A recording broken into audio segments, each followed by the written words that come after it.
देशातील तरुणाईसमोर केंद्र सरकार झुकलं. 36 दिवसांचं आंदोलन, बेमुदत उपोषण आणि संसदेवरील मोर्चानंतर अखेर धर्मेंद्र प्रधानांचा राजीनामा. सीजेपीच्या सर्व मागण्या सरकारकडून मान्य. जंतर मंतरसह देशभरात तरुणांचा विजयी जल्लोष. केंद्रीय मंत्री प्रल्हाद जोशींकडे आता शिक्षण मंत्रालयाची धुरा. धर्मेंद्र प्रधानांच्या राजीनाम्यानंतर जोशींकडे अतिरिक्त कार्यभार.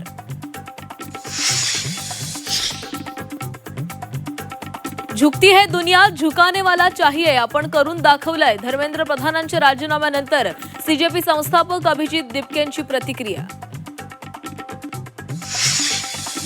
मुलाच्या विजयी आंदोलनानंतर अभिजित दिपकेच्या आईला अश्रू अनावर. हा विजय केवळ अभिजितचा नाही तर आंदोलनातील प्रत्येकाचा असल्याची भावूक प्रतिक्रिया. धर्मेंद्र प्रधानांवर सदोष मनुष्यवधाचा गुन्हा दाखल करा. आदित्य ठाकरेंची टू द पॉइंट मागणी. पेपरफुटीनंतर झालेल्या 20 मुलांच्या आत्महत्येला प्रधानच जबाबदार असल्याचा आरोप.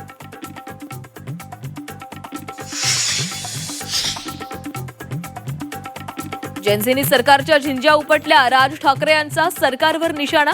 तरुणाईनं सरकारला जमिनीवर आणल्याची ही टीका.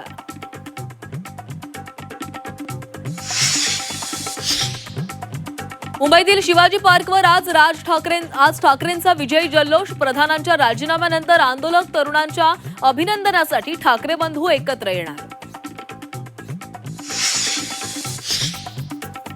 थोड्याच वेळात उद्धव ठाकरेंची महामुलाखत. कॉक्रोच आंदोलन ते राम मंदिरातील कथित दान चोरीच्या मुद्द्यावरून ठाकरेंची तुफान फटकेबाजी. ठाकरेंची स्फोटक मुलाखत पहा फक्त झी24 तासवर. प्रधानांनी राष्ट्रीय हिताला प्राधान्य दिलं. धर्मेंद्र प्रधानांच्या राजीनाम्यानंतर मुख्यमंत्री देवेंद्र फडणवीसांची ट्विट करत प्रतिक्रिया. तर भाजप परिवार प्रधान यांच्या पाठीशी उभा असल्याचाही उल्लेख. मुंबईकरांना पाणी दिलासा. मुंबईला पाणी पुरवठा करणारे धरणं 83% भरली. पुढील 295 दिवसांची पाणी चिंता मिटली.